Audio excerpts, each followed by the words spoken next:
All right, if you are under 18, you can't watch this because we are about to read from the Song of Solomon, the most erotic poem in the Bible. So first of all, before we begin, many people make the primary interpretation of this as a love letter between Christ and his church. I would say that's true as far as applications go, but we need to understand the difference between application and interpretation.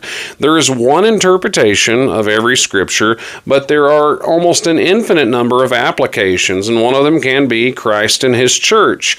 Because Solomon is the son of David, and Jesus was also called the son of David.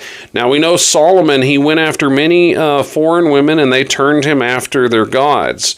His first wife was the daughter of Pharaoh, and this is who this love poem is composed to, and she does some of the writing in it.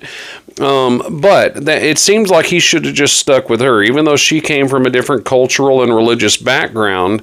You can tell from this love poem that the love between them was very true and real, and there gets to be some pretty intimate, erotic stuff in this book, and I think it's a good sex ed book.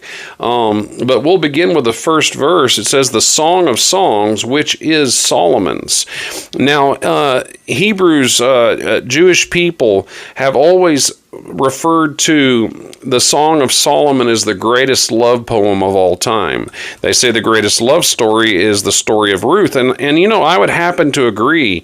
When you get down to the brass tacks and the nuts and bolts of the Song of Solomon and of the story of Ruth, you really see true love demonstrated in a very powerful way in the book of Ruth, but in the Song of Solomon, it's a very intimate way, and we'll look forward to getting into it. And we will be making some applications between Christ and his church, because it is a true application.